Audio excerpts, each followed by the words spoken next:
Hey guys, it's Frederik from the FWX podcast. I've been talking quite a lot about specific kind of concepts and techniques and names when it comes to storytelling and stories. And I've been doing this by the hand of one amazing TV show, and that is, of course, this one, Game of Thrones. And I'm gonna continue that with this next video, and I'm gonna talk about something that I've found to be quite unique when it comes to this show, and those are the duels. The many duels that take place in this show. And so I'm gonna talk about those. But before I do, I wanna remind you that you can like this video if you find this kind of content interesting. Same thing for the channel. This allows me to grow the channel and give you more of that content. Also, you can comment about it if you like, if you disagree or agree or have a different perspective on it. And I want you to be open to do that, and hopefully in a friendly, polite way. And one more thing, I am not an original English speaker, so on occasion I might still flub a word or mess some things up or have an awkward pause even. Also, on occasion I might swear. Sometimes it happens, sometimes it doesn't. We'll see. Okay. But given the show, it tends to happen. Okay, so let's talk about the duels in Game of Thrones. Okay, so perhaps these are in chronological order or not, but I want to talk about one that begins at the very beginning first, and that is when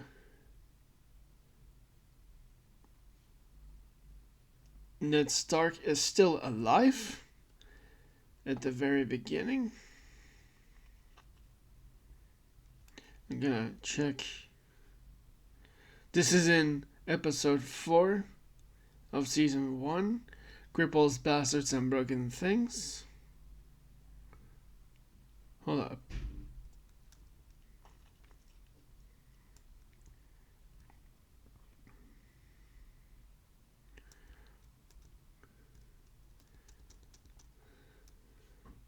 I'm gonna check this for a moment if it's true.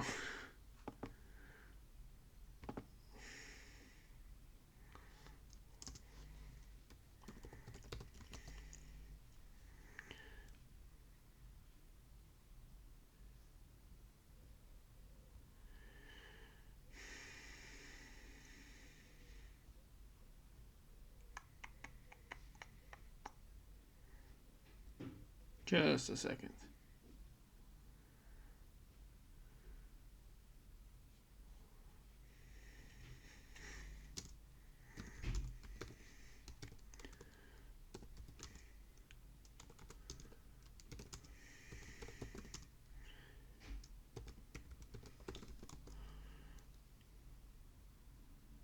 See episode 5 of season 1. That's when this takes place. The Wolf and the Lion is the name. And so, in this episode,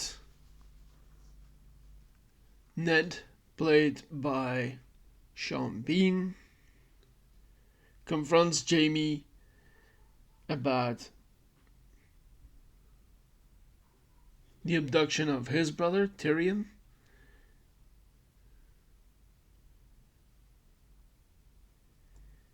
And so it's a confrontation between the two men about the imp. And this leads to a very brief but a very interesting fight as we get to see what Ned Stark was like in his younger days, but now, of course, in his older days. That is still a badass.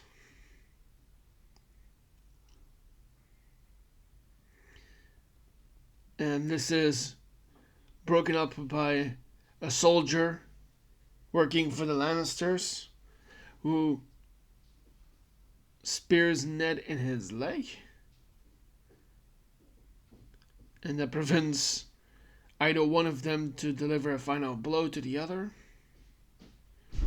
And this also sparks the animosity between the Starks and the Lannisters, and basically foreshadowing the whole conflict that is yet to come, especially when it comes to their offspring later on, between uh, Jaime's bastard offspring and Ned's real kids and his bastard son, Jon Snow. Also, interesting here is that Jaime, in his very beginning, looks a lot like Prince Charming from Shrek.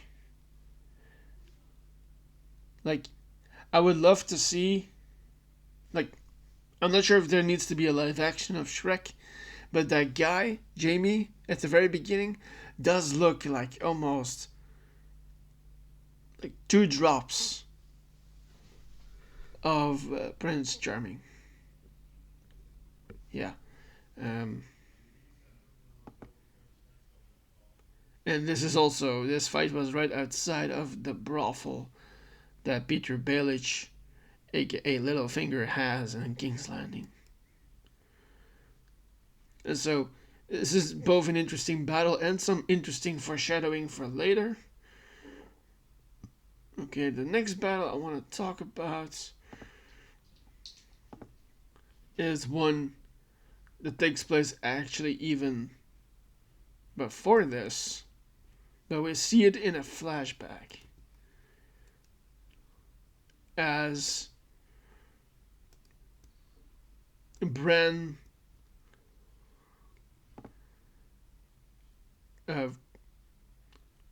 travels through time to see what is happening in the past, to learn more about what has happened before. And so this is in the episode called Oathbreaker, which is episode 3 of season 6. And what happens here is that as Bran is traveling through time with the Three-Eyed Raven, he gets an interesting first look at something that has happened before, and that was during Robert's Rebellion at a place called the Tower of Joy, with a battle between his father and the person known as the Sword of the Morning, whose real name is Arthur Dayne, who was a member of the Kingsguard and also highly renowned for his swordsmanship.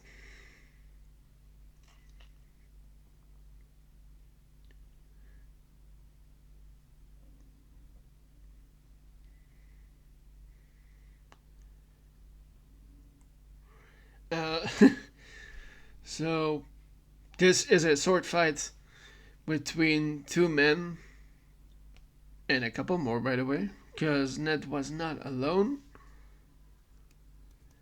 because he and his companions were trying to rescue his sister Lyanna from this place, from the Tower of Joy.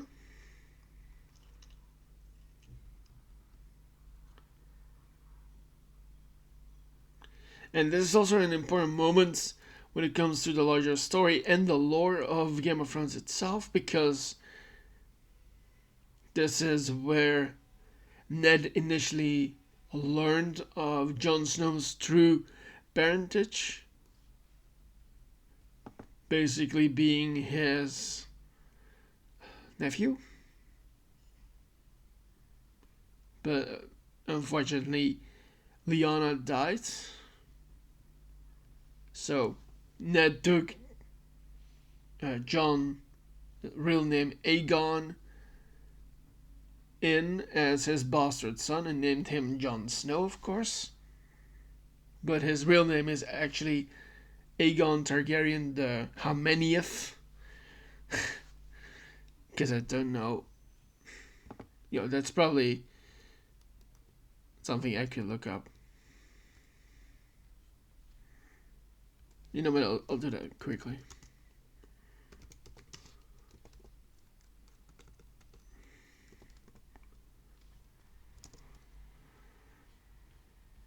So Aegon Targaryen is his initial name, but he's not the first one with that name, of course.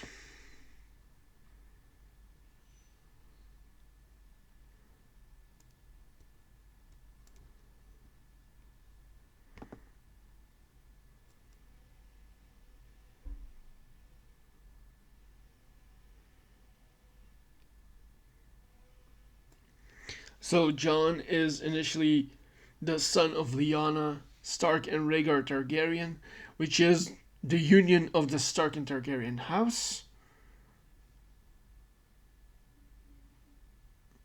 And named by his mother as Aegon, but also known as Jaehaerys III.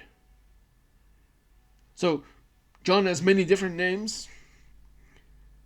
Initially known in the show as Jon Snow because of his bastardness, but then legitimized as Jon Stark because he's part of the Stark house. But then also being a Targaryen means that his real name as a Targaryen is Jaehaerys III. And that makes him both a member of House Stark but also House Targaryen, meaning that he is an heir to the Targaryens and to the Iron Throne. This puts together the fact that Jon has a legitimate claim.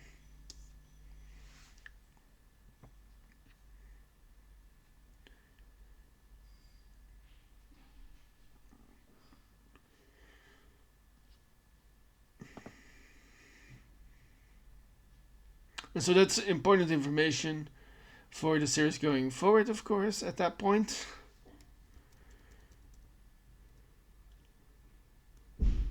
And there's some detailed analysis of this fight, of course.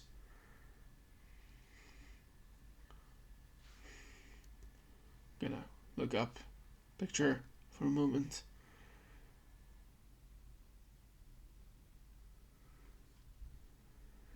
So in the show, the Sword of the Morning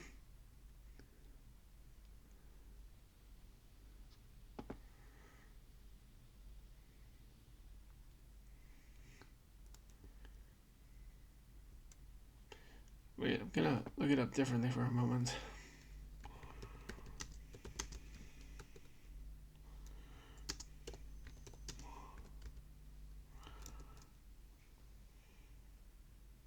Yes, in the show, Arthur Dane, aka the Sword of the Morning, uses two swords. And so he's a dual wielder, which is kind of amazing. Because logically and logistically, if you think about it, despite being so heavily fictionalized in many stories, swords are actually pretty heavy. Especially one of those long swords.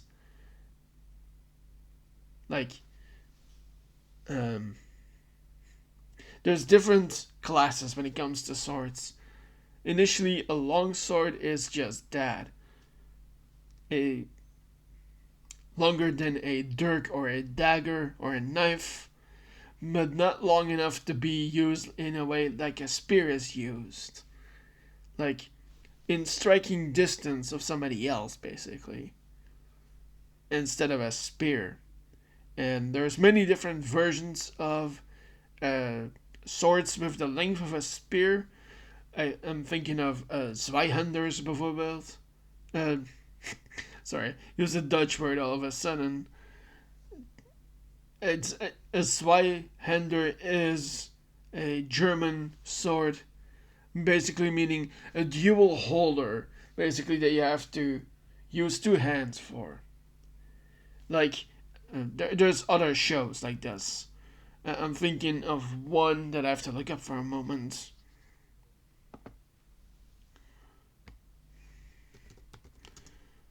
Shows with two-handed swords.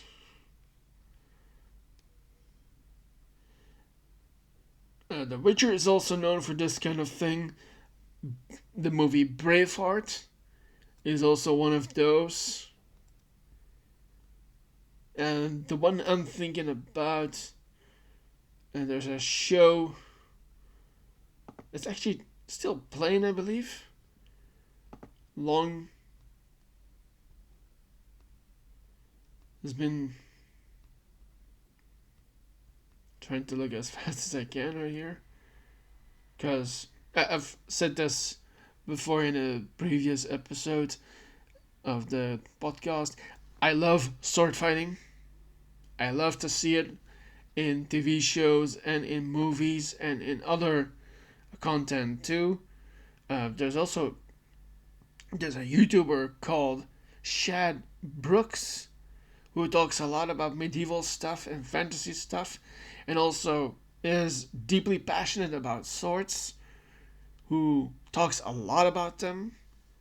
Uh, of course, the main double-handed sword that I think about right now is Anduril or Narsil from Lord of the Rings. That's the sword that Aragorn uses, and Anduril is the newly forged version of Narsil after it was broken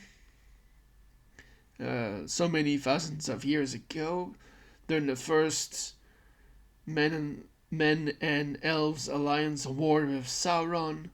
That's, by the way, how you really are supposed to say it. Sauron, not the other way. Same thing for Smaug, by the way.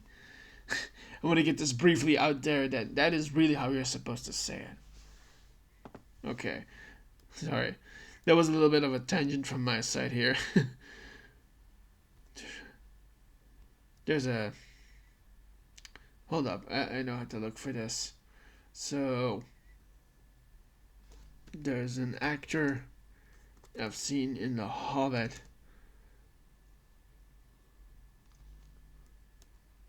Aidan Turner.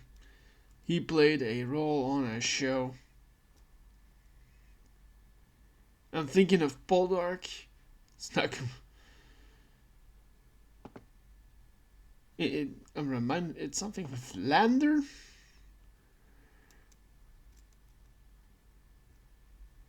Just a second. It's interesting though how.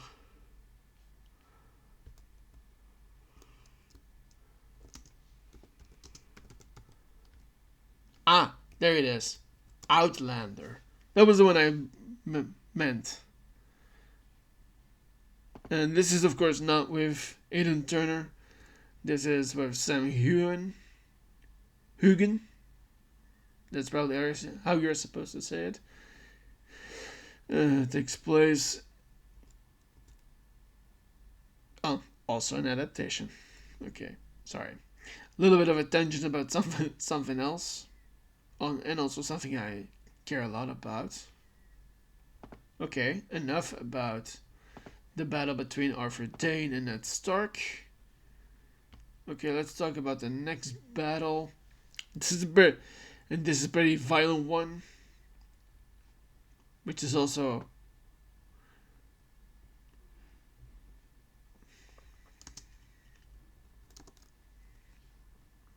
so.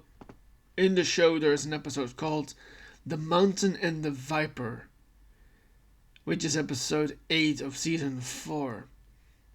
And this is a battle between Oberyn Martell and Gregor Clegane, also known as the Mountain.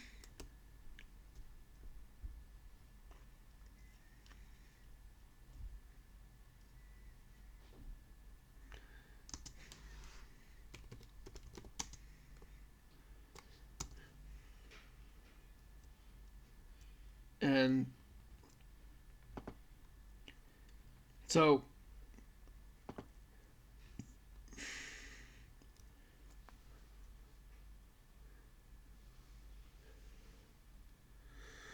I'm trying to get to the important parts here.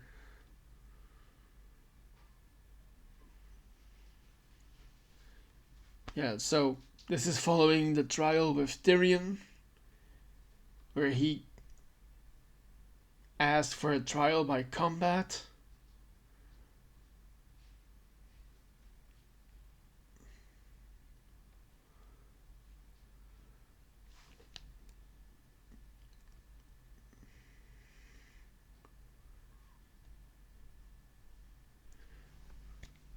And of course, I should mention here that this was also the beginning for someone that I've come to love as an actor. And of course, I am talking about Mr. Pedro Pascal, who I have seen in just so many damn projects now. Uh, so that's Game of Thrones, of course. And then also, the thing I first saw him in was Narcos. And also, I loved his role in the second Kingsman movie. The second. That's the second. Um, he's done many more roles since then, of course. He's now, of course, to be seen in the Fantastic Four Four Steps movie by Marvel. But yeah, he's just an amazing guy. So wholesome, so real, and also just an amazing guy. And the way you kind of see how people deal with him on social media, taking one or two sides when actually there's only one side, and it's taking him at him completely being himself. And I like that a lot, because that's something I try the most as well. Okay, enough love for Pedro, who gets a lot of love, of course. So, and I'm saying all of this because this battle goes poorly for his character, for Oberyn Martell, because he's up against the figure called the Mountain. And so Oberyn is equipped with his spear that he's very good at using, and he stabs Clegane with his spear, and it seems like the Mountain is about to die in this battle because the spear has been laced with poison. But Oberyn is, of course, not done with him just yet, because the Mountain supposedly killed his sister, Elia.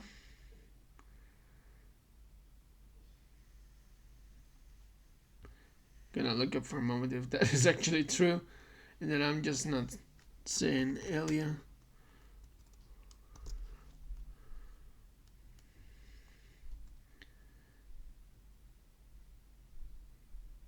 Yes. Okay.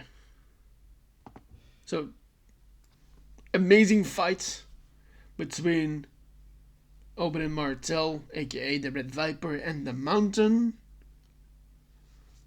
And of course, there's that famous moment in the fight where, despite being poisoned with their spear, Clegane overwhelms Oberyn by sweeping him off his feet, and he collapses on the ground. And of course, well, not before actually that Oberyn is trying to get him to say what he exactly did to Elia. Then he gets stripped off his feet. He collapses to the ground.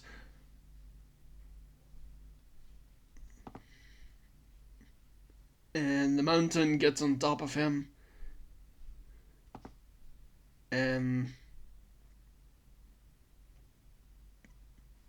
we see something. Actually, I'm reminded all of a sudden that something in a different series, something very similar happened in the recent season of the Daredevil series, where the Kingpin crushed the skull of the Commissioner. And the Mountain does here the same with Martel. He first gouges his eyes and then crushes his skull. And you hear a loud pop and blood rushes everywhere. Yeah.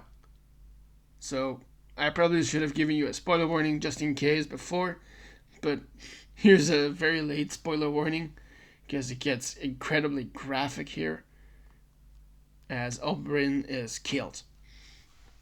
Yeah.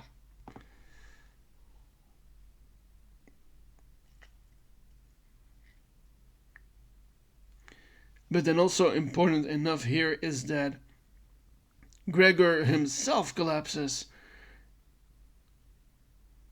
but because he just managed to kill Oberyn before he got killed, the trial continues to go on as Tywin Lannister, played by Charles Dance by the way, sentenced his own son Tyrion to be executed for the murder of King Joffrey, who was a prick, by the way. Okay. That's enough of this, but fight, this duel. If you would call it that, of course. Because maybe it still is a duel because they're both accomplished fighters. But then interestingly enough, they both die. Well, die in the case of the Mountain. Okay, let's continue with another duel that I've talked about a lot, by the way. And that is at the very culmination of the Battle of the Bastards between Jon Snow and Ramsay Bolton. And I've talked about this moment in the battle episode that I did for the podcast, because after the Battle of the Bastards, Jon, along with the giant that was on his side, breaks into the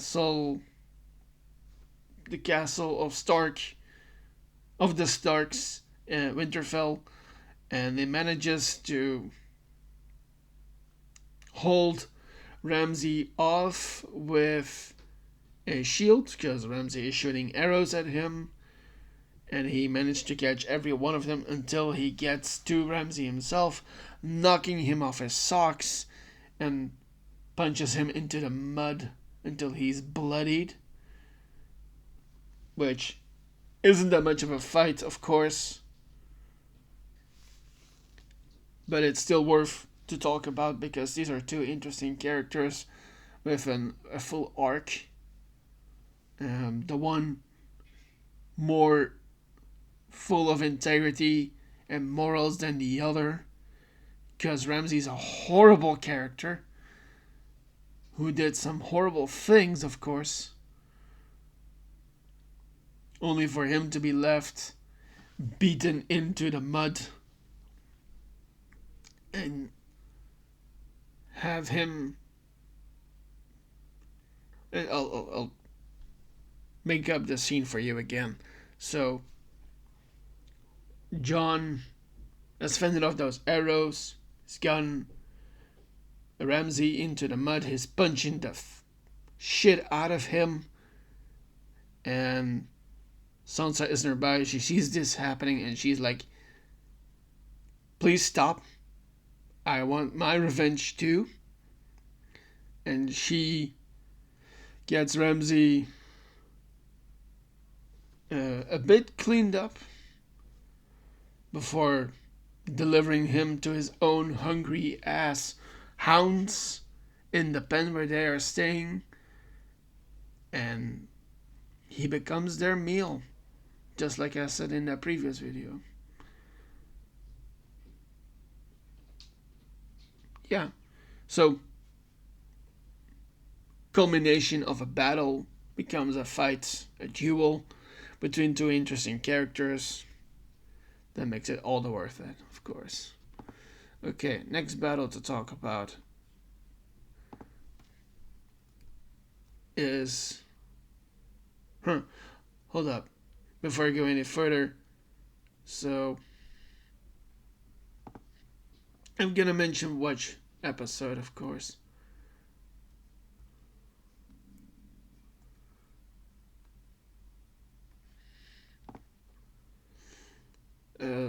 Episode 9 of season 6. With the same name of the battle, of course, the Battle of the Bastards.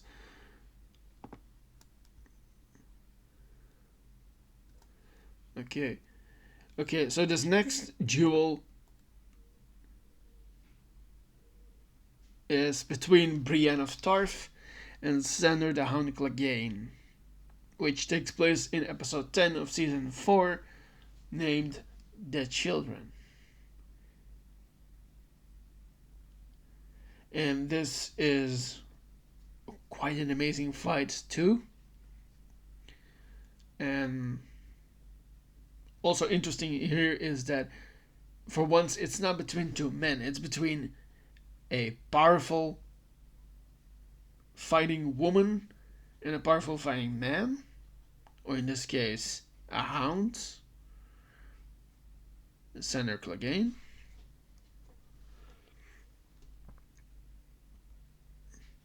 But they have an interesting fight because neither dies or defeats the other. It's basically inconclusive. They get severely injured as they battle over who's looking after Arya. And I'm gonna mention the actors playing these two. So Brienne of Tarth is played by Gwendolyn.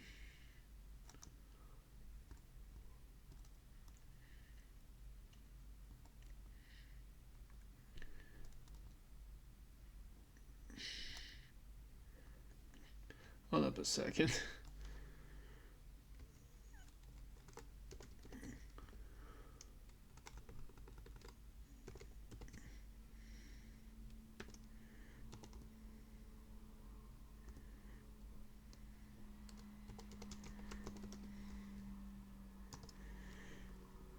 Yeah, Gwendolyn Christie.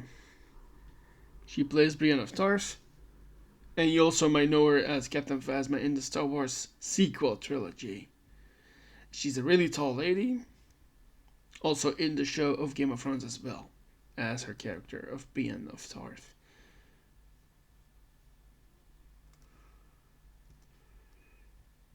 I'm gonna do the same for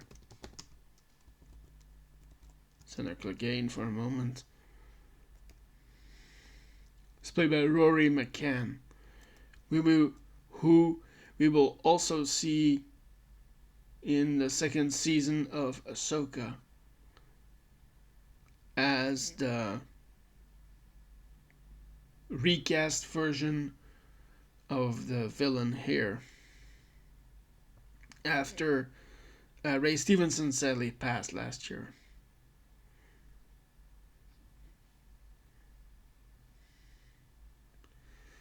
Okay.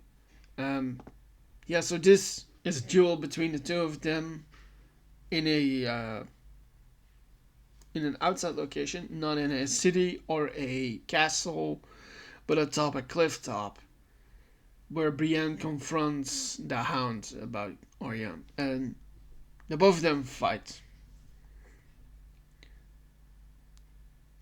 And they both show off what they can, both being pretty good sword fighters.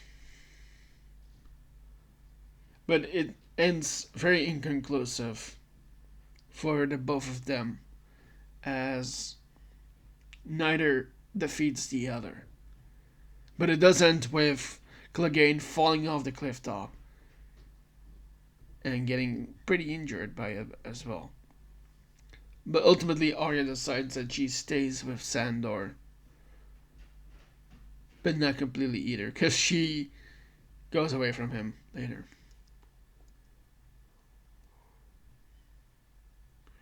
And this is, by the way, a show thing because this doesn't happen in the books. I have to mention here. In the books, the Hound gets really injured in a fight with men at a tavern, and not by Brienne. And later it is then revealed that he has survived that fight. But of course, they did it a bit different for the adaptation, which I'm okay with. It's a good fight. Okay, let's talk about the next duel or fight. And that is in the episode You Win or You Die.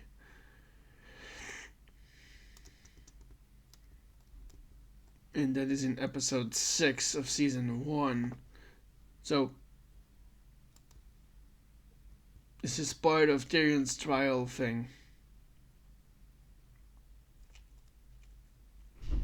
So what happens is that Tyrion and Bronn come to the Eyrie, which is the location where inside the Vale, and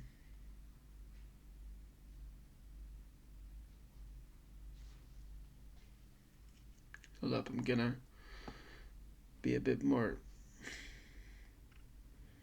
talkative if I get the right info here.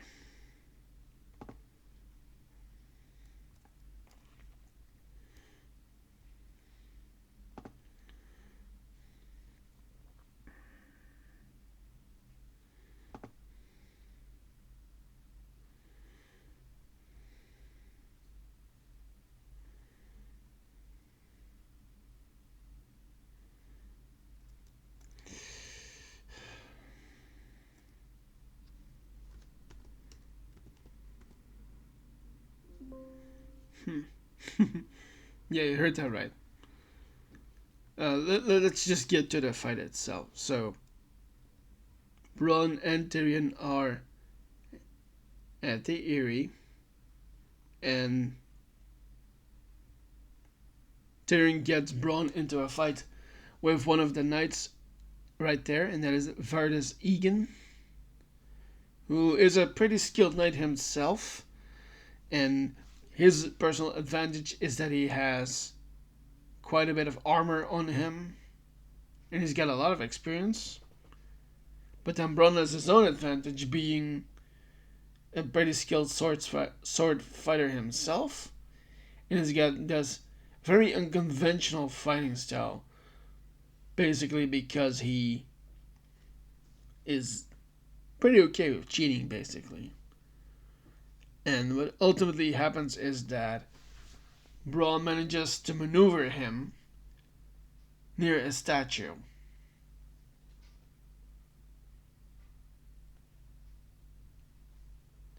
And then he pushes the statue onto Varys, which pins this knight.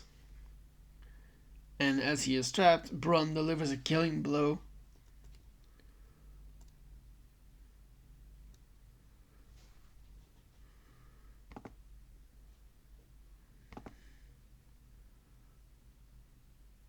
Yeah. So that's a fight between Bronn and Sir Varys Egan. Alright, next battle. This is also a one that happens pretty early on.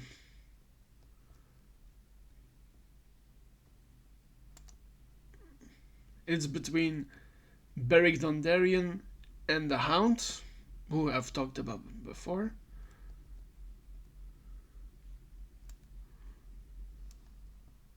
And it's a trial by combat, by the way.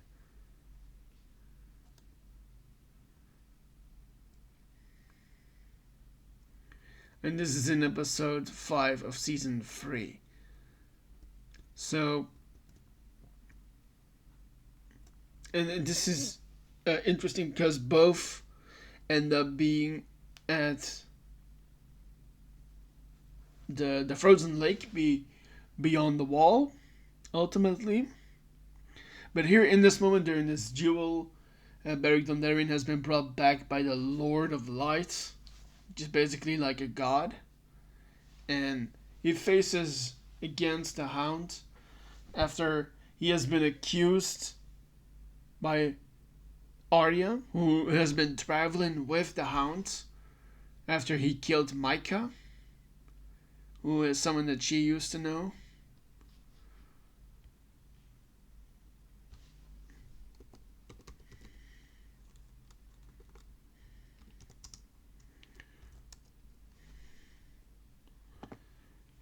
Micah was that redhead from the very beginning of the show, the butcher's boy. And that was basically a mercy killing.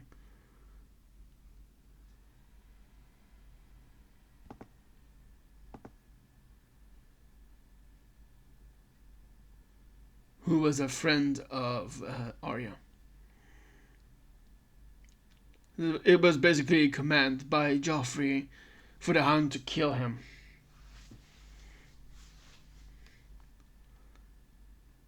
Okay, that's a little bit of a background of this.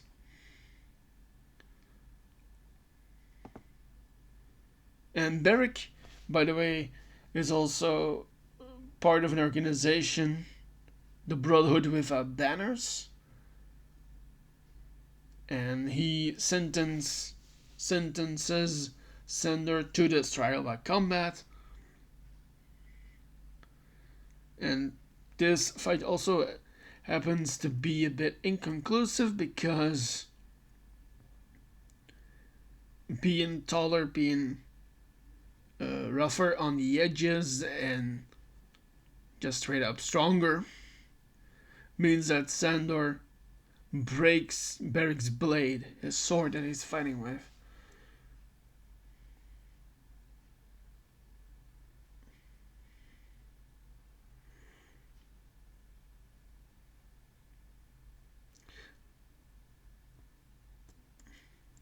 So this kind of shows that you could be the person in the advantage and still not have a conclusive duel.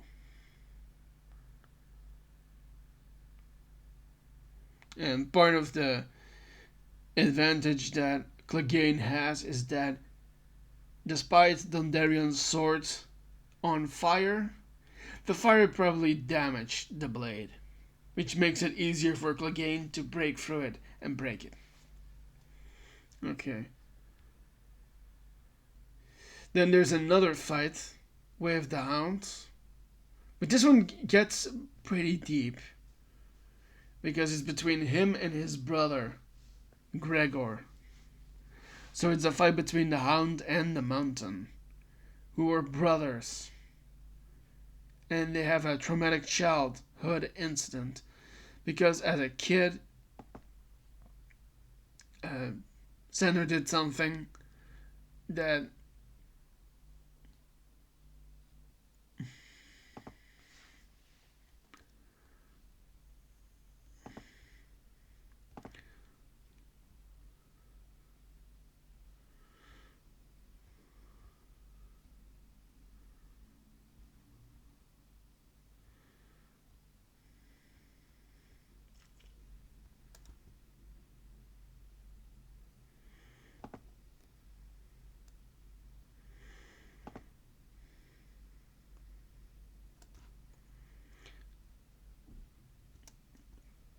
sorry, I was trying to find some specific info. So, fight between two brothers, the Hound and the Mountain, who share a traumatic childhood incident, and that being or resulted into Sandor getting that horrific fire scar that he has on his face, kind of reminding us that he kind of looks like Zuko from Avatar: The Last Airbender, but way more taller and scarier and stronger, but also with a love for swords. And this is their fight in one of the last episodes.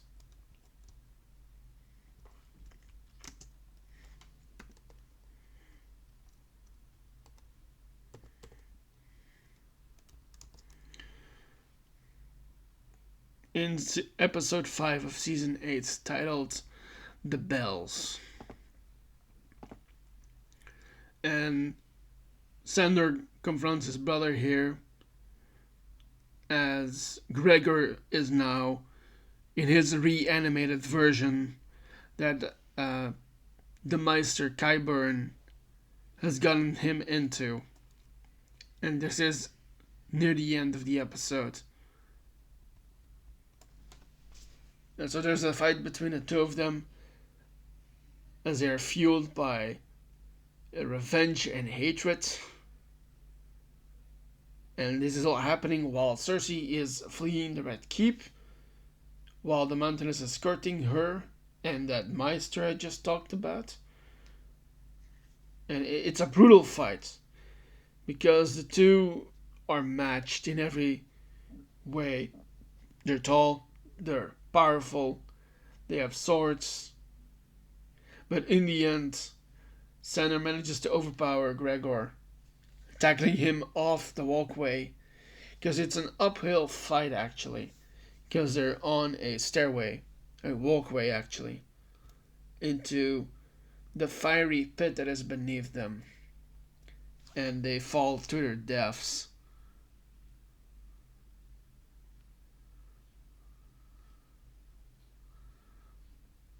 In the fires of the lava below them. Yes, so that's all the information for this fight. So, of course, when I did the battles episode, I talked a lot about strategy. Let's talk about strategy right now too.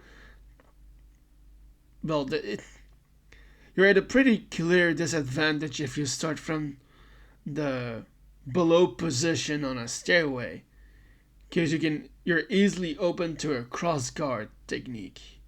And what that is basically that the person at the top of the stairway is able to just clash head front.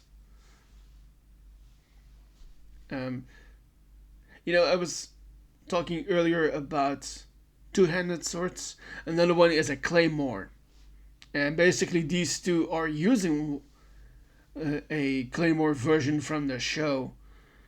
Of course, made by the amazing production team on the show. Okay. I think that's enough for this duel as well.